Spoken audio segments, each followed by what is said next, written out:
Faraday law system.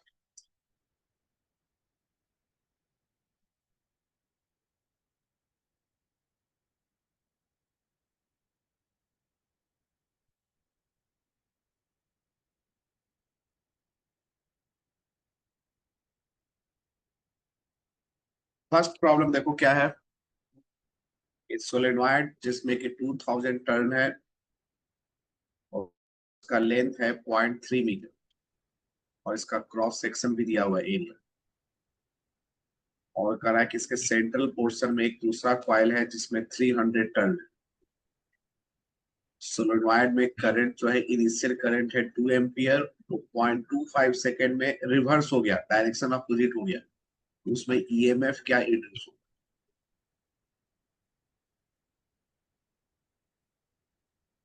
तो एक time interval में दिया हुआ है, इसका मतलब हमें एवरेज ईएमएफ निकालना है ना। Yes sir. एवरेज ईएमएफ का फॉर्मूला क्या हो जाएगा? Delta 5/Δt। डेल्टा 5 हमारा फॉर्मूला तो माइनस डेल 5/Δt है, लेकिन यहाँ पे डायरेक्शन हमें फाइंड नहीं करना क्योंकि डायरेक्शन के बारे में कुछ गिवन नहीं, उसका मॉड ले लेंगे। तो डेल्टी तो हमारा हमें मालूम है कि 0.2 सेकेंड, 0.25 सेकेंड। डेल 5 कैसे निकालेंगे? डेल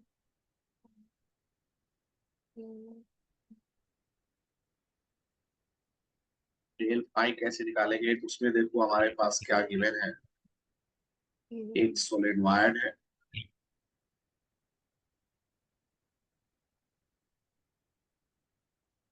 और इसके सेंट्रल पोर्शन में एक कॉइल है जिसमें कि बहुत सारे, ठीक है। तो ईएमएफ किस में इंड्यूस हो रहा है? जो सेंट्रल पोर्शन है उसमें इंड्यूस हो रहा है ना।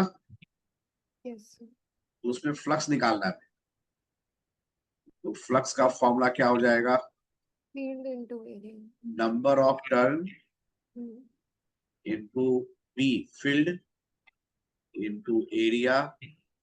और शुरू में करंट का डायरेक्शन एंटी क्लॉकवाइज ले लो तो ये डायरेक्शन होगा, और बाद में फील्ड का डायरेक्शन अपोजिट हो जाएगा।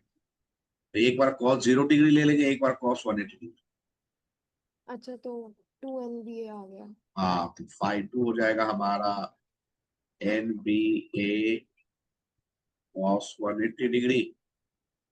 तुम्हारा डेल फाइव जो है 2 NBA है। अब इसकी वैल्यू पुट कर देंगे तो उसमें 300 टर्न था। ये होता है म्यू नॉट का वैल्यू 4 पाई × 10⁻⁻7 और number of turn per unit length क्या है 2000। 2000 है 0.3, हो 2000। जाएगा 2000/0.3, 2000/0.3। करंट का value 1.2 into 10⁻⁻3। Sir, current current की वैल्यू क्या है? वन करंट वैल्यू नहीं तो एरिया, करंट का वैल्यू है 0.2 एम्पियर। तो हाँ, लिखा ही नहीं तो एरिया लिखा। एरिया एरिया तो हमें बाद में लेना था। 2 ampere. 2 milli ampere. Mu nought M I, और ये एरिया हो गया सर, 2 एम्पियर है या 2 मिली एम्पियर है? 2 एम्पियर। टू अच्छा। एम्पियर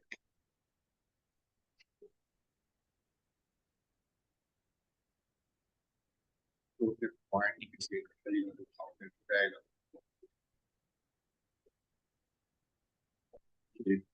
8 पाई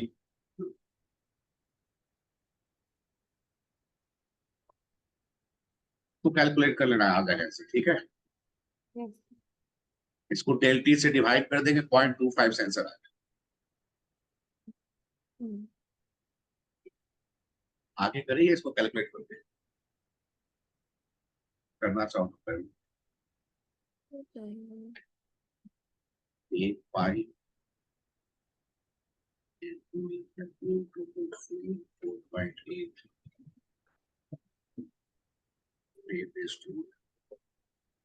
इससे कैंसिल हो जाएगा, ये -4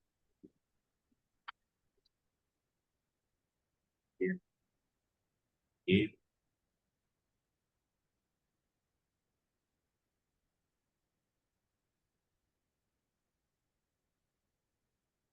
ये 0.25 को 1/4 ले,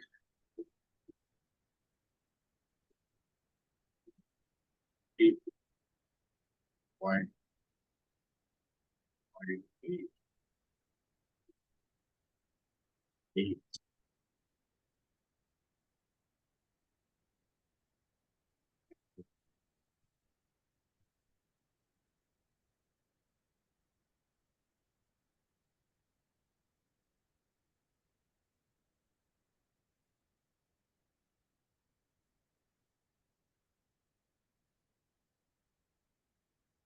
8 0.05 के आसपास,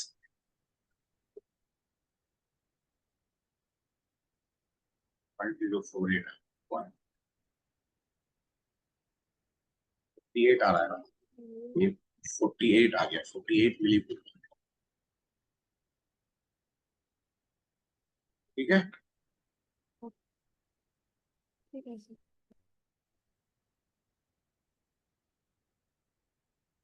नंबर 2 तुम उसको करते हैं, आप खुद कर लेना, नंबर 3 में नंबर 3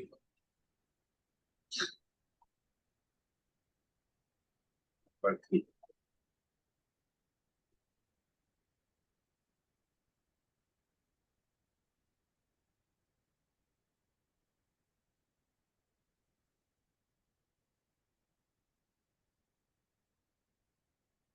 कंडक्टिंग स्क्वायर लूप है जिसका साइड है ए, एज का लेंथ है वो है ए,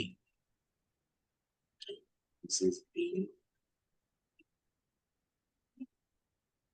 और इसमें रेसिस्टेंस है कैपिटल आर, और मैग्नेटिक फील्ड का वैल्यू गिवन है बी, मैग्नेटिक फील्ड है बी, रेसिस्टेंस आर, और लेंथ है एज का।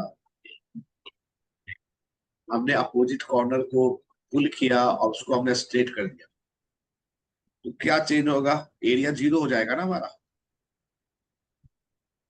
क्वेश्चन समझ आ रहा। आई बात समझ में। तो हमें निकालना चार्ज कितना फ्लो करेगा, तो इसका मैंने फॉर्मूला लिखा रखा है, चार्ज फ्लो का del Q is equal to change in flux divide by resistance, ये होता है फॉर्मूला।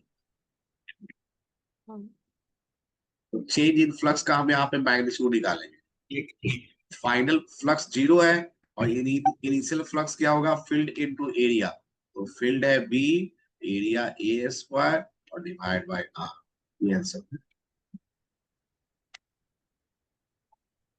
क्लियर। मेरे को ये नहीं समझ आया कि इसने कैसे चेंज किया, क्या चेंज किया, एरिया कैसे चेंज किया इसमें। एरिया कैसे चेंज हुआ, इसमें कह रहा है ना कि देखो, मतलब two opposite corner of loop are pulled apart as shown in figure till it become a straight, इसका मतलब इसका जो डायग्राम है ना वो इस तरह से बन गया, ये हो गया, तो एरिया तो रहा ना, ब्रेथ जो है 0 हो गया, अच्छा ऐसे, ओ ठीक है, ठीक है सर। टू अपोजिट कॉर्नर को पुल कर रहे हैं तो स्ट्रेट हो जाएगा। ठीक है। ठीक है, डन। यस। नंबर 4,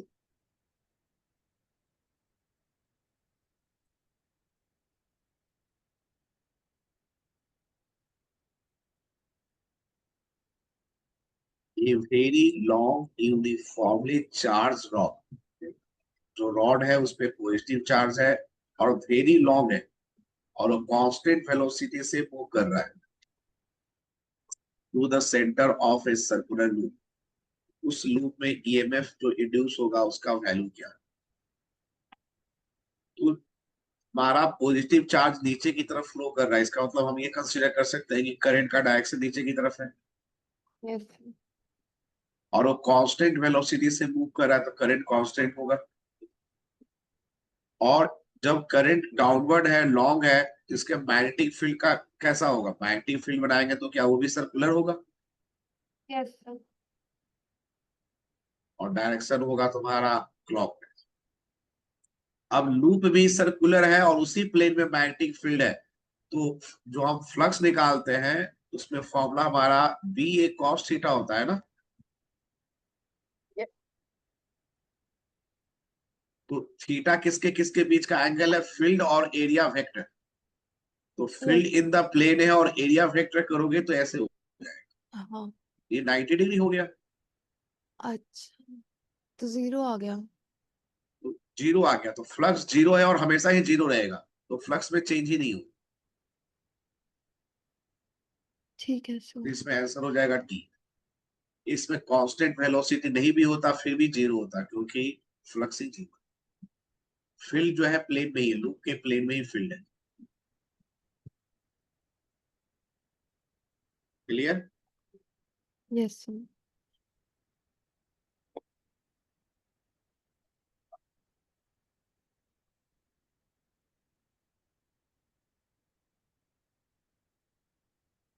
फ्लक्स और टाइम का ग्राफ गिवन है, हमें ईएमएफ इंड्यूस का graph banana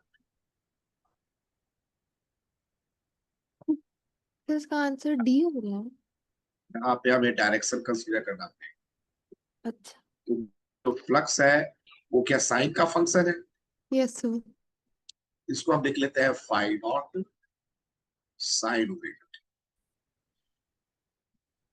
E equal to हो जाएगा minus T five by D, हो जाएगा minus five nought omega cos omega T हो जाएगा।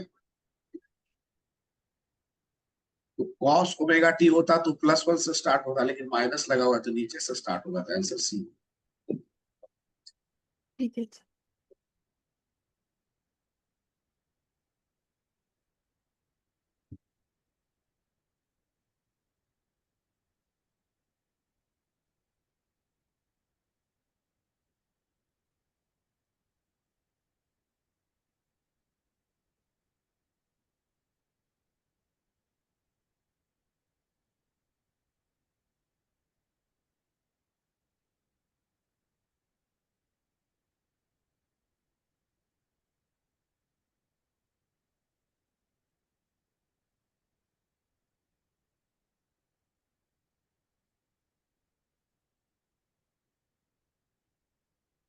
क्लियर है ना।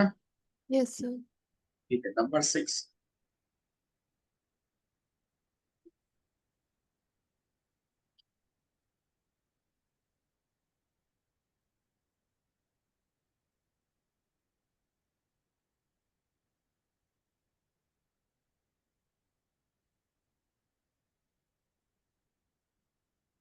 एक बार मैग्नेट है जो कि मूव कर रहा है टुवार्ड्स ए कॉइल, कह रहा है कि हमने मैग्नेट के स्पीड को डबल कर दिया, तो रॉन्ग स्टेटमेंट कौन सा है। तो इसमें से चार ऑप्शन में तीन करेक्ट है, वन इनकरेक्ट है, वन रॉन्ग स्टेटमेंट। हमें बताना है कौन सा रॉन्ग स्टेटमेंट। ई है ईएमएफ इंड्यूस्ड, आई है करंट, क्यू है चार्ज।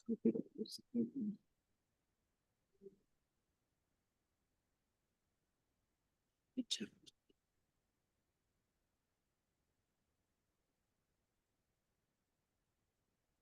क्यू है चार्ज जो कि उससे फ्लो किया।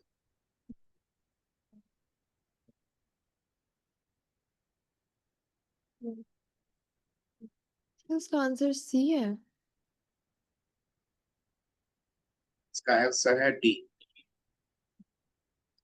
इंक्रीज चार्ज कितना फ्लो करेगा अभी मैंने फॉर्मूला बताया था, ये फॉर्मूला है डेल फाई बाई आर। तो change in flux divide by R. तो यदि स्पीड इंक्रीज या डिक्रीज करे तो फ्लक्स जल्दी जल्दी चेंज होगा या स्लोली चेंज होगा, हाँ। लेकिन टोटल चेंज तो सेम ही रहेगा ना जब वो क्रॉस कर जाएगा। इसलिए जो चार्ज फ्लो करेगा टोटल अबाउट वो सेम रहेगा। आंसर हो जाएगा डी। क्यू इंक्रीज नहीं करेगा। करंट इंक्रीज करेगा, जैसे स्पीड आपने इंक्रीज कर दी तो करंट इंक्रीज हो गया, तो टाइम भी तो कम लगेगा ना उसको क्रॉस करने में। तो यस चार्ज सर। का वैल्यू सेम रहेगा। ये डेल फाई बाई आर, ये देखो ये डिपेंड कर रहा है चेंज इन फ्लक्स और रेसिस्टेंस पे। आई बात समझ में। Yes sir.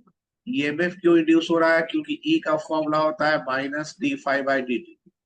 तो स्पीड जब हमने इंक्रीज कर दिया तो dt का वैल्यू कम हो जाएगा, जिससे कि फ्लक्स में हमारा ईएमएफ, फ्लक्स जल्दी जल्दी चेंज होगा तो ईएमएफ इंक्रीज होगा, करंट इंक्रीज होगा, लेकिन टाइम तो कम हो गया तो चार्ज से भी रहा, तो ऐसा हो ठीक। जाएगा D. Number 7,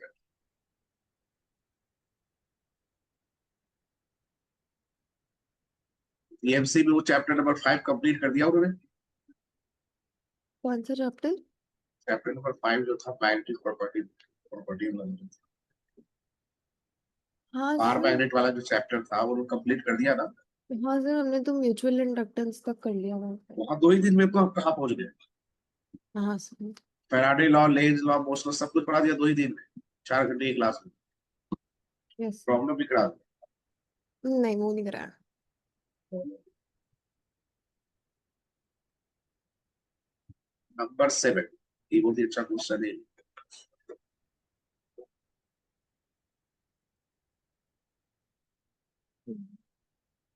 B plane perpendicular to the sea. So it is exposed.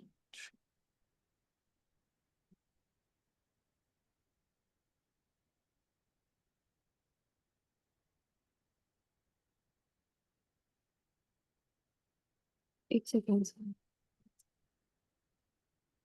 इसमें क्या कर रहा है कि एक सर्कुलर लूप है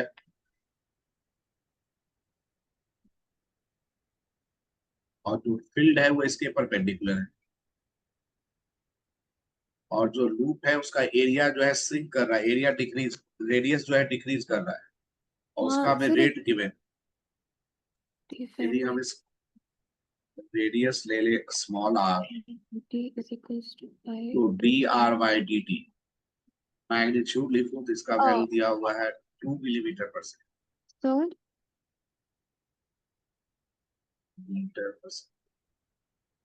और फील्ड का वैल्यू भी गिवन है, हमें निकालना है इंड्यूस्ड ईएमएफ।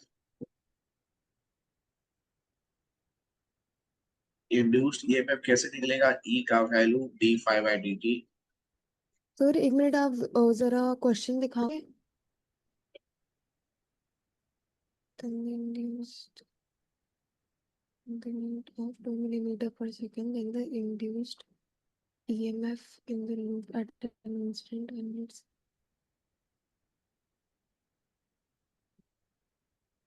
सर एक second.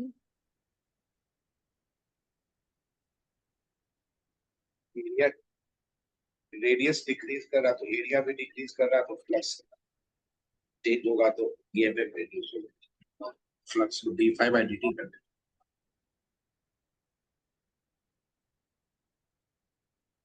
D by D T, तो या फील्ड इनटू एरिया, और 0 डिग्री ले लो या 180 डिग्री ले लो, सर यहाँ इसमें पे ऐसे लग जाएगा ना, D pi R square R square का डिफरेंशिएशन हो जाएगा 2r into D R by, by D T. अब वैल्यू सारे, डी का वैल्यू 40 मिली टेस्ला है तो 40/1000 बाई,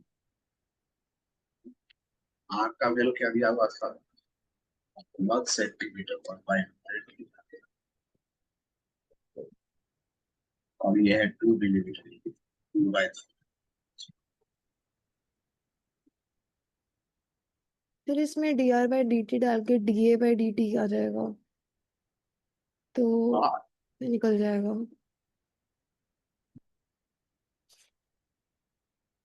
हाँ, 60 इंटू ये ऐसा हमें ना करवाया हुआ है ऑलरेडी।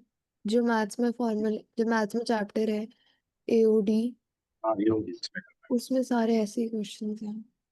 ये चाहे तो पाई के टर्म्स में लेना है, पाई को में लेना है डी आ जाएगा ना answer.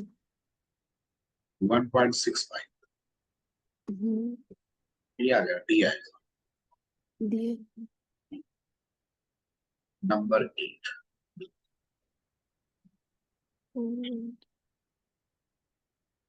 The result of induced current is developed in which varies with the figure as shown. The magnitude of change in flux through the current in peoples. में क्या गिवन है, हमें रेसिस्टेंस का वैल्यू गिवन है, current induce हुआ, हमें निकालना है change in flux, magnitude of change in flux, और हमें करंट और टाइम का ग्राफ भी हमें गिवन है। तो अभी मैंने तुम्हें बताया फॉर्मूला कि डेल क्यू इक्वल टू होता है change in flux divide by resistance, yes sir.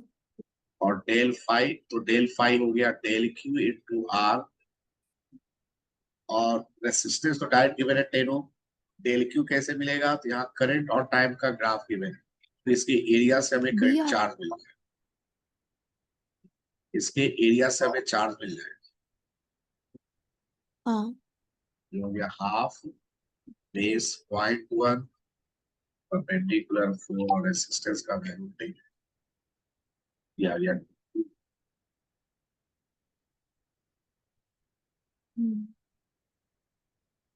ठीक है। Yes sir.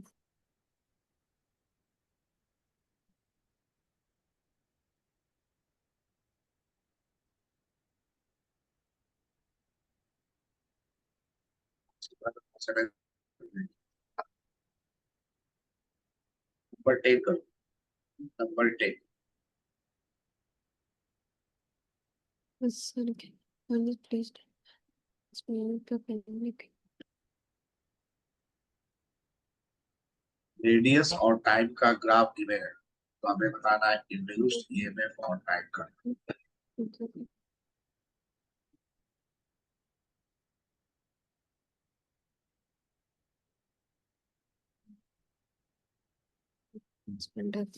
EMF induce होंगे नहीं, DRA तो नहीं है। इसमें चार जो ग्राफ ऑप्शन में दिए हुए इसमें कुछ तो एलिमिनेट कर दो, सर ए और डी तो एलिमिनेट हो जाएगा। ए एलिमिनेट हो जाएगा, डी एलिमिनेट हो जाएगा, तो ये 0 से 1 सेकेंड के लिए हाँ, जब तो रेडियस में, फ्लक्चुएशन नहीं हो रहा हाँ तो ठीक। रेडियस इंक्रीज हो रहा है तो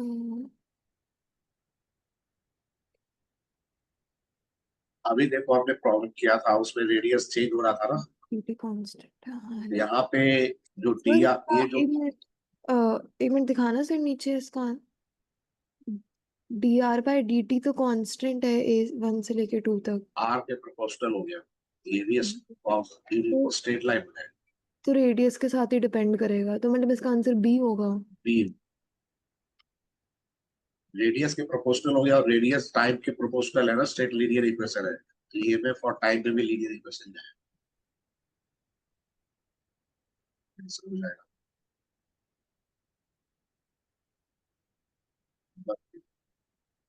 Square of 1 meter is placed in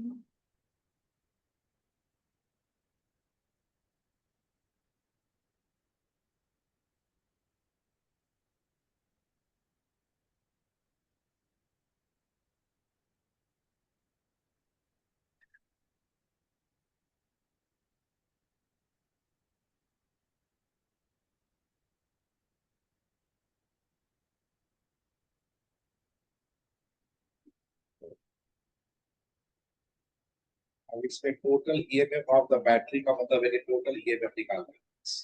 एक 10 वोल्ट पहले से, अब इंड्यूस्ड ईएमएफ यदि सेम डायरेक्शन में कराता है तो प्लस कर देना है, और अपोजिट करा रहा है तो माइनस। सर इसमें क्या कहते हैं पहले ये बताओ मुझे, इसमें विथ ईएमएफ इंड्यूस होगा तो उसका जो करंट है वो क्लॉकवाइज होगा कि एंटी क्लॉकवाइज, फील्ड का डायरेक्शन जो है क्रॉस है इनटू द प्लेट, और फील्ड का वैल्यू डिक्रीज कर रहा है, तो पहले मुझे डायरेक्शन बता दो, करंट का डायरेक्शन, इंड्यूस्ड करंट का डायरेक्शन क्या तो क्लॉकवाइज होगा। है। लेंस लॉ में मैंने बताया था सबसे पहले फील्ड का डायरेक्शन फाइंड करते हैं, तो इनटू द प्लेट अंदर की तरफ, फील्ड डिक्रीज कर रहा तो फ्लक्स डिक्रीज होगा, ये हो तो जाएगा बाहर की तरफ, तो इसका मतलब एंटी क्लॉकवाइज। सही बात समझ में, फील्ड तो अंदर की तरफ है। फील्ड अंदर की तरफ है और फील्ड डिक्रीज कर रहा है ना हमारा, हाँ तो हमें उसका उल्टा अच्छा करना सेम डिक्रीज का तो सेम डायरेक्शन क्लॉकवाइज, क्लॉकवाइज हो जाएगा।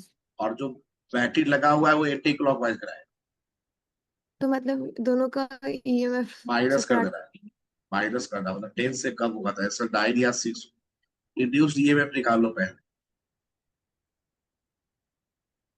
d5/dt magnitude, d/dt field into area, और 0 डिग्री मैग्नीट्यूड निकालो। फील्ड एरिया को डिफरेंशिएट करोगे तो मैग्नीट्यूड 2 हो जाएगा, और एरिया जो है ना हाफ ही लेना है, पूरा एरिया नहीं लेना है, हाफ एरिया ही लेना हाफ है। Into side area. 1 है तो एरिया 1 होगा तो हाफ ले, ये 1 हो जाएगा, आंसर हो जाएगा 9। एरिया 1 1। 1 नहीं लेंगे, एरिया हाफ लेंगे, फील्ड जो है हाँ सिर्फ हाफ हाफ रीजन में लेंगे ही तो 1 मीटर स्क्वायर आ गया ना एरिया। है, 1 का हाफ हाफ हो जाएगा। तो ई अच्छा टोटल ईएमएफ होती है, चल ठीक है। तो 10 - 1 9 वोल्ट, ओके। But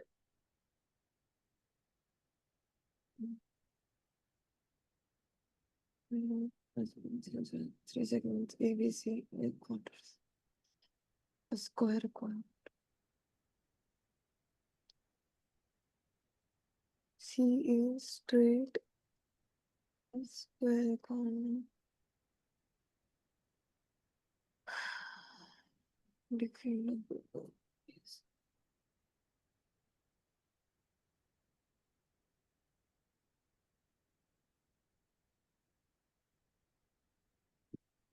इसमें देखो तीनों का हमें इफेक्ट कंसीडर करना पड़ेगा। यदि मैं B1 को देखूं तो I और J कंपोनेंट तो कांस्टेंट है ना,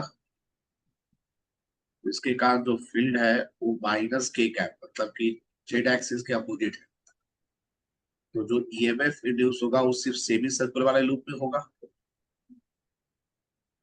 आई बात समझ में? एक मिनट एक बार वापस समझाना। जो B1 है ना उसमें I और J कंपोनेंट कांस्टेंट है तो चेंज हो नहीं रहा, हाँ चेंज हो रहा है सिर्फ जेड कंपोनेंट के कारण जो फ्लक्स है ना वो सिर्फ होगा सेमी सर्कुलर वाले पार्ट में, एक क्वार्टर सर्कुलर, क्वार्टर जो क्वार्टर, क्वार्टर सर्कल। क्योंकि बाकी दोनों के तो फील्ड क्वार्टर पैरेलल हो सर्कल जाएगा सरफेस के पैरेलल। तो मतलब क्वार्टर सर्कल की वजह से के कैप में इंड्यूस होगा ईएमएफ हाँ, माइनस। B1 के कारण सिर्फ क्वार्टर सर्कल में ही इंड्यूस हो, बाकी दोनों पार्ट में इंड्यूस नहीं हो, वे सिर्फ क्वार्टर सर्कल का एरिया लेगा। और डायरेक्शन क्या होगा, फील्ड है जेड एक्सिस के अपोजिट, और फील्ड डिक्रीज कर रहा है तो सेम डायरेक्शन में, मतलब क्या हो गया, क्लॉकवाइज, है ना, क्लॉकवाइज होगा, और वैल्यू क्या हो जाएगा ईएमएफ का, फाइव नहीं एक वैसे सेकंड हाँ, अच्छा तीनों को कंपेयर करना है, तीनों ऐड नहीं करना, ठीक है। कंपेयर करना। तो ईएमएफ क्या हो जाएगा, ईएमएफ हो जाएगा हमारा E1, फील्ड dV/dt करेंगे तो 5 आ जाएगा, और एरिया तो सिर्फ हम सीधा लेंगे, ये हो जाएगा πa² डी होगा। अब नंबर 2, नंबर 2 में भी 5 है और नंबर C में भी 5 ही है, तो जिसका एरिया सबसे बड़ा होगा उसमें हो जाएगा, तो आंसर हो जाएगा B2 सबसे बड़ा है ना। अच्छा इसमें हो जाएगा 5 × a², और E3 में ट्रायंगल है, ये हो जाएगा 5 × a²। ये 3.5 है और ये ग्रेटर है, हमारा आंसर हो जाएगा E2 सबसे ग्रेटर, उसके बाद E1, उसके बाद E3। तो करंट को भी इसी ऑर्डर में कर देंगे, 213, 213 आंसर भी है। ठीक है। क्लियर? Yes sir.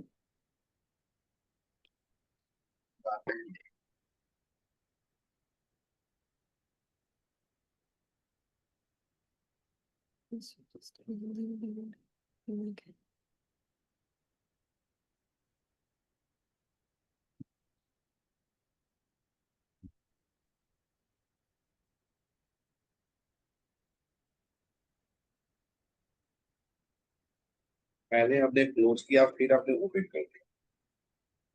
तो हमारा सर्कुलर लूप में जो करंट इंड्यूस होगा उसका डायरेक्शन क्या है? तो पहले जब क्लोज करेंगे तो जो लूप है इसमें करंट किधर फ्लो करेगा? क्लॉकवाइज फ्लो करेगा। क्लॉकवाइज। करंट क्लॉकवाइज फ्लो करेगा तो जो इंड्यूस जो हमारा फील्ड होगा वो इनटू द प्लेन होगा। कहाँ पे? इनसाइड। बाहर में क्या होगा? आउट। आई बात समझ में? अच्छा ठीक है। और यहाँ पे आउट है और करंट हमने क्लोज किया है तो करंट जो है इंक्रीज करेगा। तो फील्ड जो है इंक्रीज होगा तो बाहर की तरफ है और इंक्रीज करेगा तो इंड्यूस करंट का आपके फील्ड पास। अंदर की तरफ होगा मतलब करंट हो जाएगा क्लॉकवाइज पहले। नहीं सर, एंटी क्लॉकवाइज। फील्ड हमारा बाहर की तरफ है और करंट इंक्रीज कर रहा है। हमने क्लोज किया है ना उसे। सर जो पहले जब स्विच बंद होगा। नहीं, स्विच बंद नहीं, पहले तो हाँ, स्विच जब हमने क्लोज किया तो करंट इंक्रीज करेगा ना हमारा। हाँ तो करंट इंक्रीज करेगा तो फील्ड अंदर जनरेट फील्ड होगी। हाँ हाँ अंदर जनरेट हो नहीं। और हमें बाहर फील्ड जनरेट करनी है। फील्ड तो वहां पे बाहर की तरफ है सर्कुलर लूप में। जो हाँ रेक्टेंगुलर लूप है उसके अंदर इनटू द प्लेन है। सेंटर में इनटू द प्लेन है। तो हमें बाहर इंड्यूस करनी होगी, बाहर की तरफ। नहीं तो इनटू नहीं है। मैंने देखो वहां पे डायग्राम क्या बना रखा है। इनटू कहाँ पे? हमें सर्कुलर लूप में बनाना है तो इनटू द प्लेन जो है ना वो रेक्टेंगुलर लूप के अंदर है। हमारा जो फॉर्मूला होता है वो जिस लूप में करंट फ्लो करता है उसके अंदर बताता है और उसके आउटसाइड के लिए अपोजिट करना पड़ता है।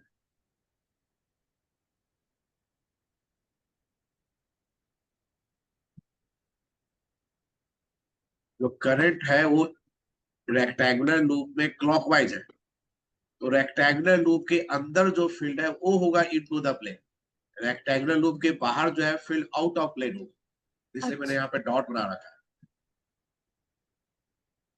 आई बात समझ में? अच्छा समझ गई, ठीक। और आउट ऑफ प्लेन है और करंट इंक्रीज कर रहा है तो फील्ड इंक्रीज करेगा तो इंड्यूस करंट का फील्ड हो जाएगा अंदर की तरफ। करंट हो जाएगा क्लॉकवाइज। शुरू में क्लॉकवाइज आएगा।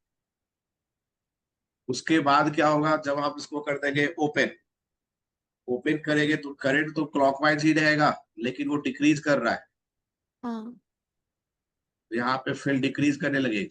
वो एंटी तो फिर क्लॉकवाइज हो जाएगा तो क्लॉकवाइज फिर एंटी क्लॉकवाइज तो आंसर हो जाएगा डी। जब हम ओपन करेंगे तो करंट जो है वो क्लॉकवाइज ही रहेगा और धीरे धीरे डिक्रीज करके जीरो ठीक है सर। आंसर हो जाएगा हमारा D।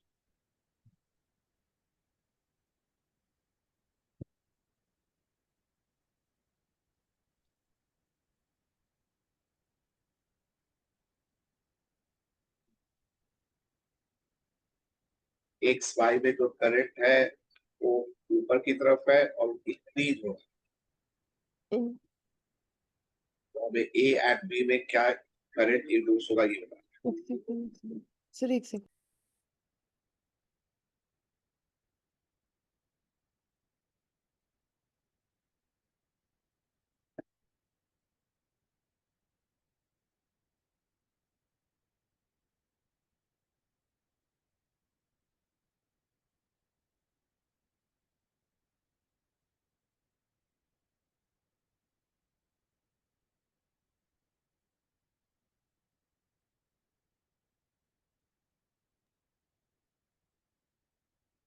सर पहले किसी ए और बी किसी एक में निकालो। ऊपर। सर बी में एंटी क्लॉकवाइज होगा और ए में क्लॉकवाइज होगा। क्लॉकवाइज है, बी है बाहर की तरफ डिक्रीज कर रहा है क्लॉकवाइज। बी में एंटी क्लॉकवाइज ए में क्लॉकवाइज आंसर ए होगा।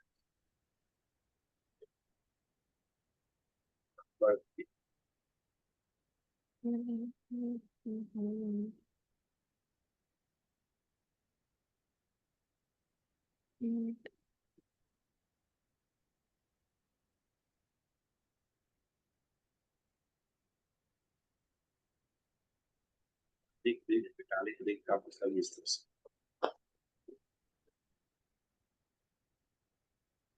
क्या कर रहे हैं इसमें, एक बार मैग्नेट को ड्रॉ, जी चेंज हो जाएगी चलो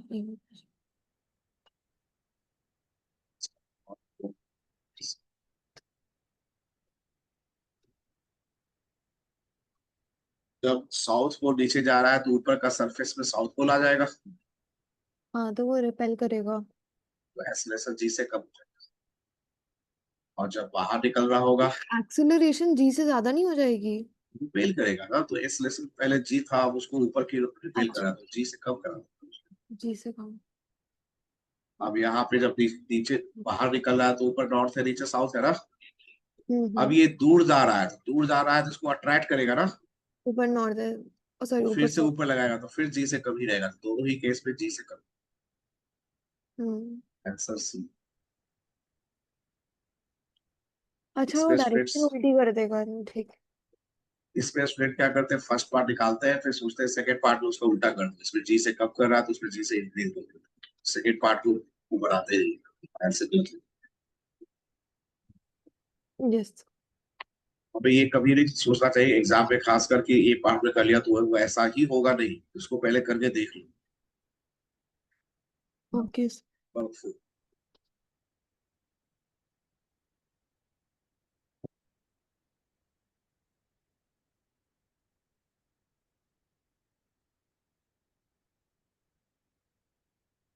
वो एक्सियल, तो इस तरह से बना, दोनों में करंट का डायरेक्शन सेम है ना। If the loop approach each other, ये दोनों एक दूसरे के नजदीक जा रहे हैं, यदि इसको हम इधर से देखें तो दोनों में करंट एंटी क्लॉकवाइज है। Yes sir. इसका जो फील्ड है राइट की तरफ होगा ना दोनों का, इसका भी हम्म। फील्ड इधर होगा, इसका भी फील्ड इधर होगा। इसका फील्ड हमारा इधर है, मतलब ये हो गया नॉर्थ, ये हो गया दोनों उल्टा साउथ। नहीं होगा? राइट से देखोगे तो एंटी क्लॉकवाइज है, तो हम राइट की तरफ जाए,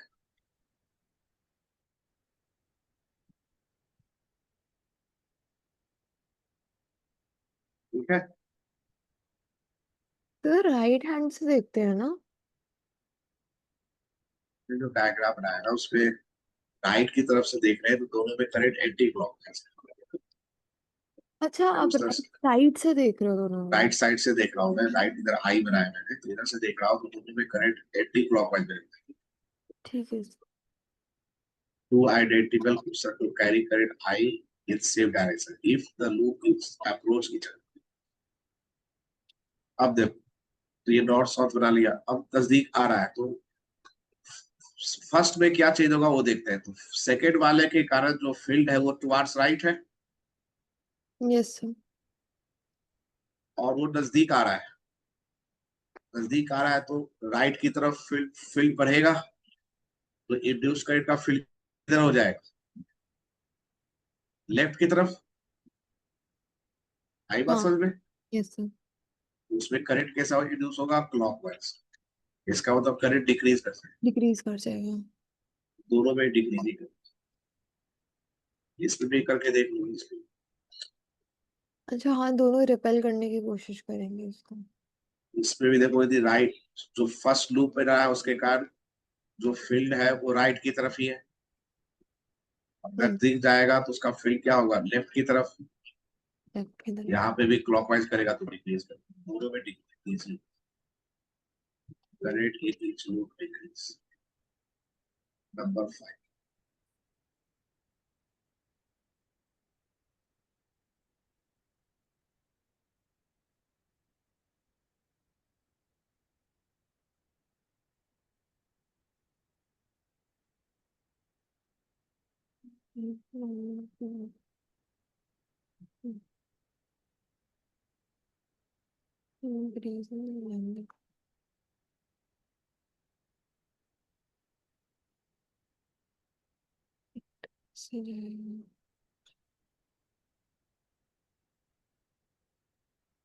फील्ड का सर डायरेक्शन इनटू द प्लेन है और फील्ड इंक्रीज कर रहा है, तो इंड्यूस्ड करंट का फील्ड बाहर की तरफ होगा, तो बाहर बीच की तरफ होगा, इसका मतलब कि करंट जो फ्लो करेगा anti clockwise, Yes, sir. Anti clockwise का मतलब ए से पॉजिटिव चार्ज निकल जाएगा, तो जब ए से पॉजिटिव चार्ज निकलेगा तो यहाँ पे आ जाएगा नेगेटिव चार्ज और इस पे क्या आ जाएगा, Positive charge. Positive charge. A पे नेगेटिव, बी पे पॉजिटिव। तो B positively charged. कर रहा है आंसर में बी पॉजिटिव, आंसर ए। ये तो अभी देखिए उसी तरह से बच जाएगा। इसमें थोड़ा उल्टा है। अभी हमने जो किया था उसमें रिंग पे मैग्नेट ड्रॉ किए थे, इसमें एक सॉलिडॉइड टाइप का कॉइल है और एक रिंग ड्रॉ कर। A conducting ring is placed around the core of electromagnet as solid field. When key is pressed, तो हमने क्लोज कर दिया, करंट फ्लो मिला, तो रिंग क्या होगा, अच्छा यहाँ पे एक रिंग रखा होगा, तो देखो इसमें करंट फ्लो जो कर रखा है उसमें करंट फ्लो कर रहा है, ऊपर से देखेंगे तो क्लॉकवाइज है। Yes, sir. फील्ड का डायरेक्शन किधर हो जाएगा, नीचे की तरफ। ठीक, Yes. फील्ड का डायरेक्शन जब नीचे की तरफ होगा और हमने क्लोज किया है, करंट क्या होगा, इंक्रीज करेगा। Yes, sir. इंड्यूस करंट का फील्ड किधर हो जाएगा, ऊपर की तरफ। हाँ, induced. इंड्यूस करंट का फील्ड ऊपर होगा, इसका तो इसमें जो करंट इंड्यूस होगा वो किधर होगा, एंटी क्लॉकवाइज। Yes, sir. इसमें जो करंट हमारा इंड्यूस हुआ वो एंटी क्लॉकवाइज, और जो लूप पहले से नीचे वाला इलेक्ट्रोमैग्नेट है उसमें क्लॉकवाइज है। Yes, sir. इसका मतलब कि एक ऊपर एक लूप है, एक नीचे लूप है, ऐसे ऊपर वाले लूप में है क्लॉकवाइज, नीचे वाले में है एंटी क्लॉकवाइज। तो इन दोनों साइड को कंसीडर करोगे तो करंट का डायरेक्शन अपोजिट हो गया। Yes, sir. अब करंट का डायरेक्शन अपोजिट होता है तो रिपल्सन होता है, आंसर हो जाएगा जंप आउट ऑफ द।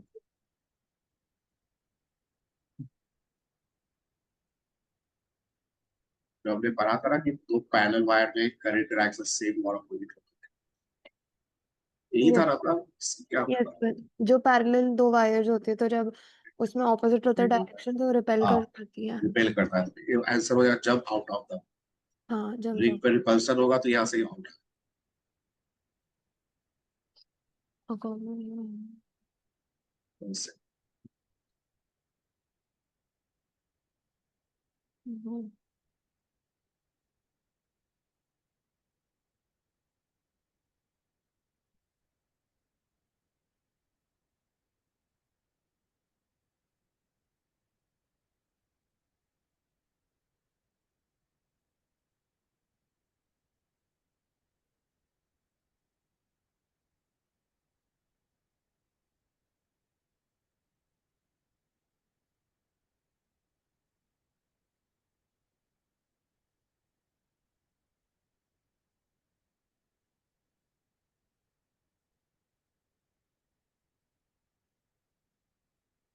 अभी हमने एक प्रॉब्लम किया था तो इसका आंसर ये ये हमने किया था नंबर 3, लेकिन उसमें और इसमें एक डिफरेंस है। डिफरेंस क्या है कि वहां पे जो रिंग था वो कंप्लीट था, कंप्लीट। उसमें करंट इंड्यूस होगा जिसके कारण कि रिपल्सन या अट्रैक्शन होगा, हाँ। लेकिन यहाँ पे कट है, तो इसमें ईएमएफ तो इंड्यूस होगा लेकिन करंट तो फ्लो ही नहीं करेगा, जब करंट ही नहीं फ्लो करेगा तो फोर्स ही नहीं लगेगा, तो आंसर हाँ हमारा जी। आएगा ए आएगा, इसमें कोई फोर्स नहीं आएगा क्योंकि इसमें कट पड़ा है, इसमें करंट ही नहीं ब्रोकन सर्किट का केस है। सर्किट। Metal sheet.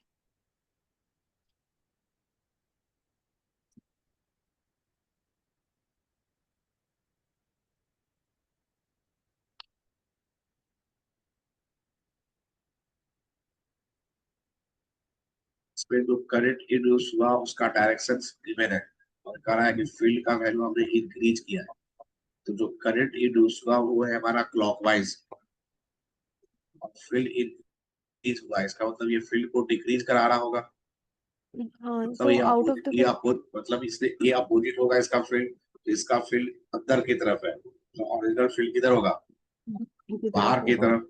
तो direction of magnetic field normal to the paper outward.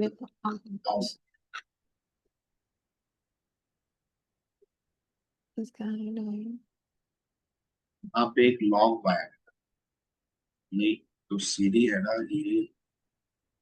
ये एक वायर है, इसमें की करंट फ्लो और एक स्क्वायर लूप है पी क्यू आर एस, इसको अब इससे दूर ले जाए तो करा कि इसमें जो ईएमएफ इंड्यूस होगा वो क्या होगा, क्लॉकवाइज होगा करंट जाएगा। तो क्लॉक। तो इसलिए हमारा करंट जो सीडी है उसमें करंट है ऊपर की तरफ, यहाँ पे फील्ड का डायरेक्शन क्रॉस इनटू हो जाएगा यस सर। और इसको अब दूर ले जाएंगे तो फ्लक्स डिक्रीज करेगा, तो इंड्यूस करंट का फील्ड अंदर की तरफ ही होगा, तो हो जाएगा हमारा clockwise। सर ठीक वैसे है, इसमें ये भी इसमें हम वो कंसेप्ट लगा सकते हैं कि जैसे कि डी और सी है और पी और एस है, ये एक दूसरे से दूर जा रहे हैं, तो फिर मतलब फील्ड्स अगर उल्टा करने की कोशिश करती है तो अट्रैक्ट करने की कोशिश करेगी, तो सेम जगह हो जाएगा करंट। जैसे अभी हमने ऊपर वाले क्वेश्चन में कंसेप्ट लगाया था, लूप और बार मैग्नेट वाले में।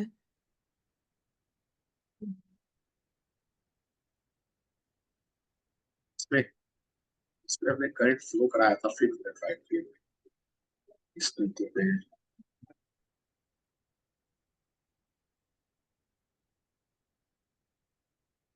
करंट ऊपर की तरफ फ्लो कर रहा है, इसको दूर ले रहा है, इसको ऐड करें। हाँ वो भी कर सकते हैं, ऐड करने के लिए करंट का एक्सेस सेम होना चाहिए। तो याद है कि आपने मेरे को बताया था कि वो तभी लग पाता है जब बार मैग्नेट और कॉइल का सिर्फ मतलब सिर्फ बार मैग्नेट और लूप। हाँ इसमें भी लगा सकते हैं, ठीक है। एग्जाम पे आया तो दोनों तरीके से चेक कर लिया, मुझे ज्यादा टाइम तो लगेगा हम्म। नहीं।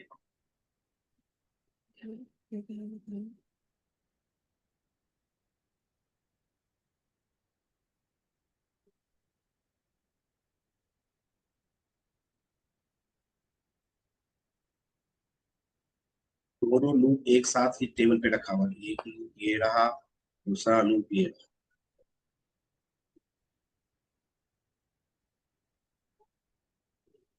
एक carry A current with increasing in time, इसमें करंट फ्लो कर रहा किसी भी डायरेक्शन ले लूं और कर रहा कि टाइम के साथ इंक्रीज कर रहा है, ये दोनों क्या होगा, तो उसमें उसका डायरेक्शन देखो, उसे पता चल जाएगा कि डायरेक्शन होगा।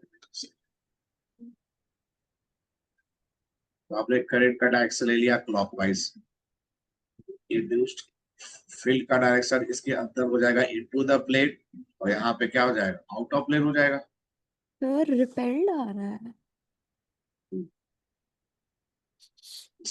इसमें इंक्रीज कर रहा है ना करंट,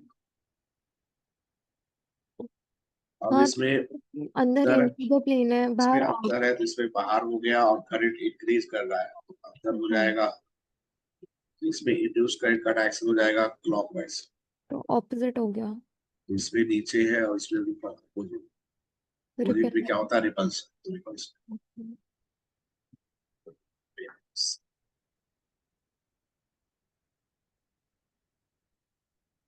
मैंने बताया।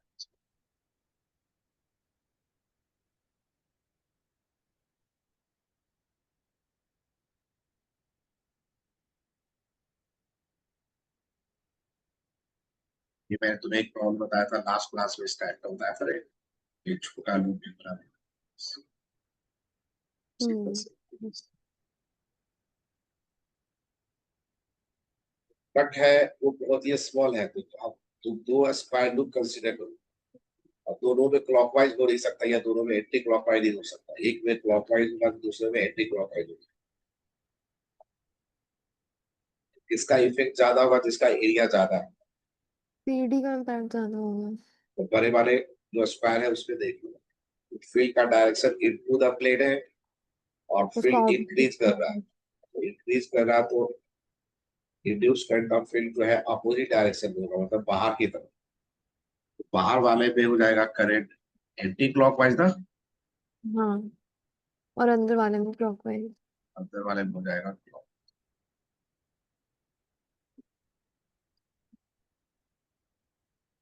आई वन जो है ए बी में, आई वन है ए बी में, आई वन, अच्छा ए टू बी और डी से, तो डी आ गया आंसर तो।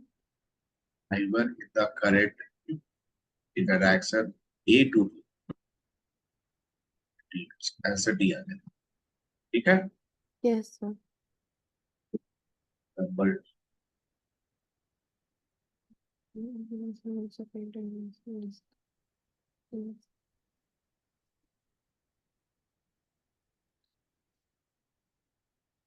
यहाँ पे ये आई बना हुआ है, तो यहाँ से देख लो जो पी वे करंट है वो क्लॉकवाइज है, induced current I क्यू1 flow in Q वाले में इंड्यूस्ड करंट हुआ आई क्यू। अब हमने उसको ओपन कर दिया, अब करंट है आई क्यू, दोनों का डायरेक्शन क्या हो। पी में करंट है क्लॉकवाइज और क्लोज करेंगे तो करंट इंक्रीज होगा, है ना। या मुझे इसी तरह का प्रॉब्लम किया।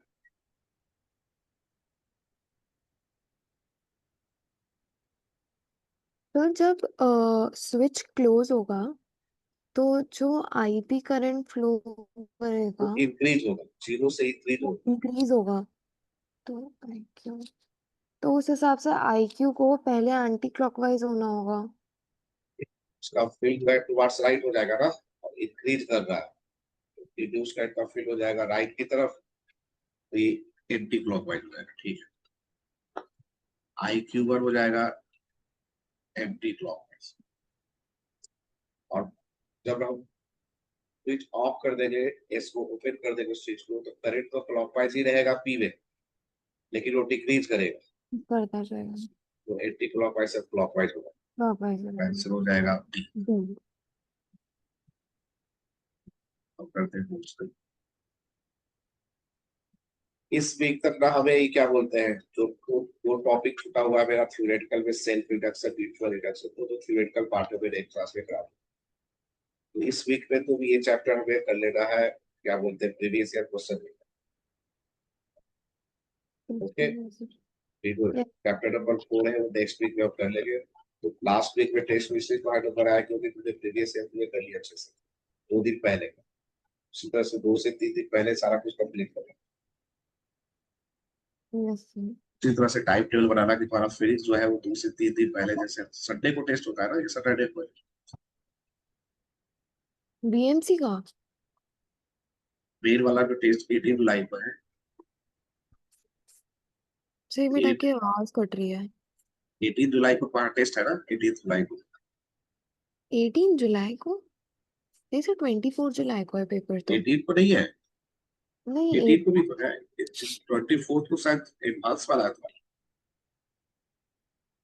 सर वो पिछले महीने था, वो अभी जून में 18 जून को था वो पेपर।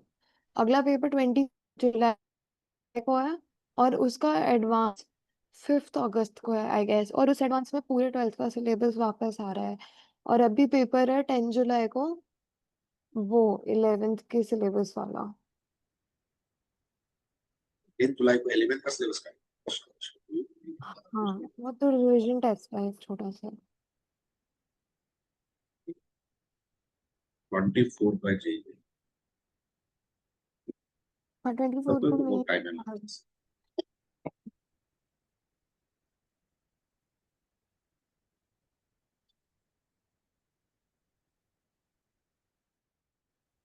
इसका first round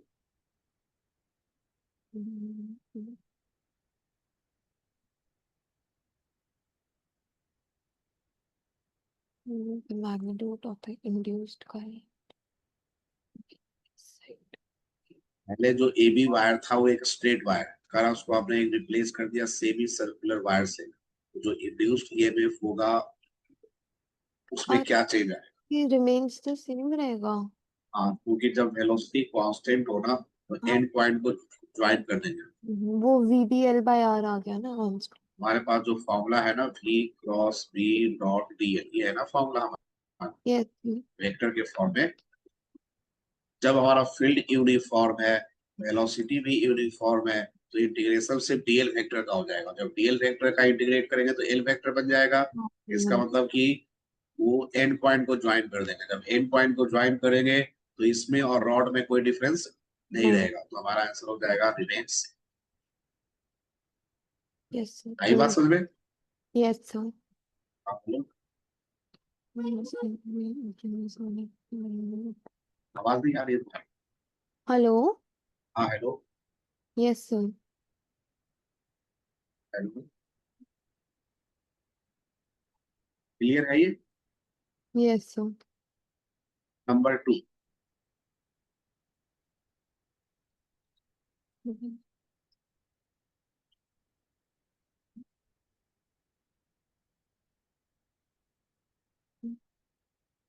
to conducting ring है ए एंड बी, रेडियस है आर। एक मूव कर रहा है टुवार्ड्स राइट, एक मूव कर रहा है towards left with same speed v।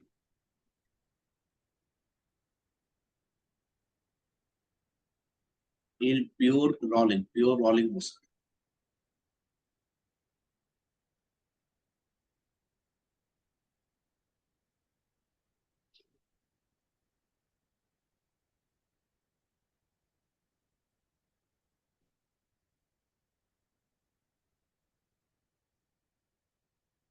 यहाँ पे देखो, एक रिंग को समझोगे, जब एक रिंग को हमने कंसीडर किया और ये प्योर रोलिंग कर रहा है ना हमारा, ये है v स्पेस, तो यस सर। नीचे वाला पॉइंट और ऊपर वाले पॉइंट को देखो।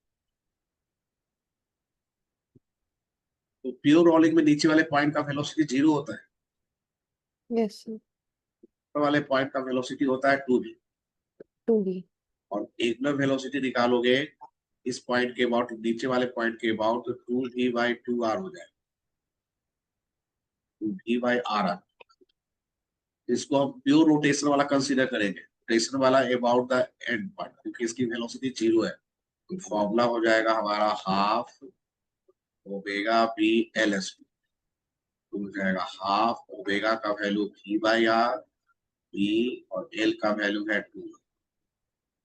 ये आंसर आ जाएगा 2v/r आ जाएगा ये। Yes sir.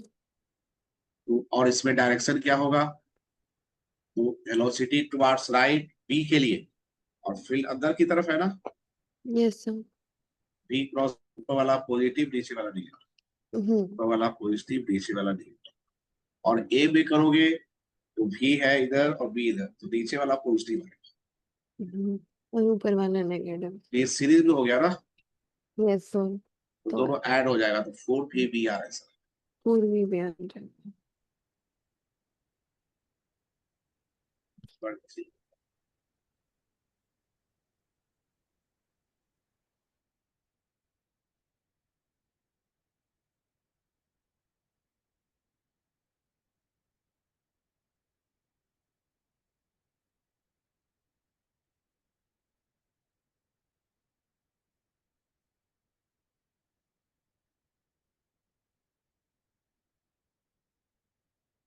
जो नंबर 3 है ना, ये ना एसी जनरेटर है, उसमें ये उसके डायरेक्ट फॉर्मूला से बन जाता है, इसको इसलिए अभी रखना। इसमें कुछ इस टाइप से है कि हमारा सेमी सर्कुलर डिस्क है, ये डिस्क है, और जो फील्ड है ना, ये मान लो इस तरह से रोटेट, ठीक है। तो जो फील्ड है, it लिखा हुआ with its plane perpendicular to field, जो उसका प्लेन है फील्ड के परपेंडिकुलर है। इसका मतलब जो फील्ड है वो भी एक्सिस के लॉन्ग, तभी तुम्हारा फील्ड जो है हमेशा प्लेन के परपेंडिकुलर है। आई बात समझ में? हुआ its plane perpendicular to field, तो प्लेन, इसका प्लेन ऑलवेज फील्ड के परपेंडिकुलर तभी रहेगा जब फील्ड जो है वो एक्सिस के लॉन्ग। हेलो। अब सेम चीज जो है एसी जनरेटर में हम डिराइव करते हैं, तो वहां के फॉर्मूला अप्लाई करेंगे तो ये मिलता है। इसको अभी रखें। नंबर 4, ये तो मैंने बताया था ना कैसे करते हैं। Hello sir.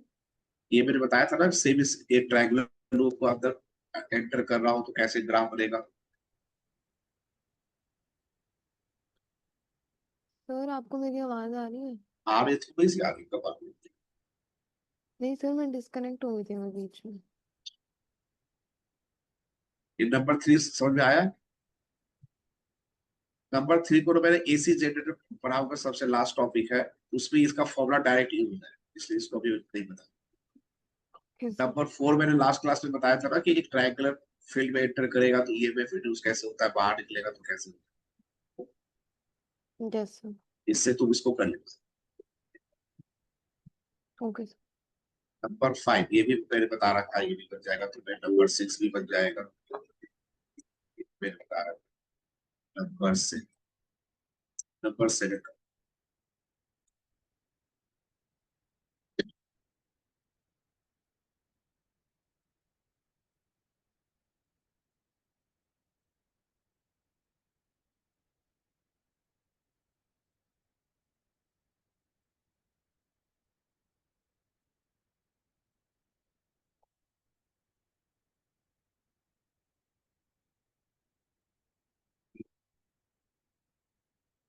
फिर 20 मिनट हो गया।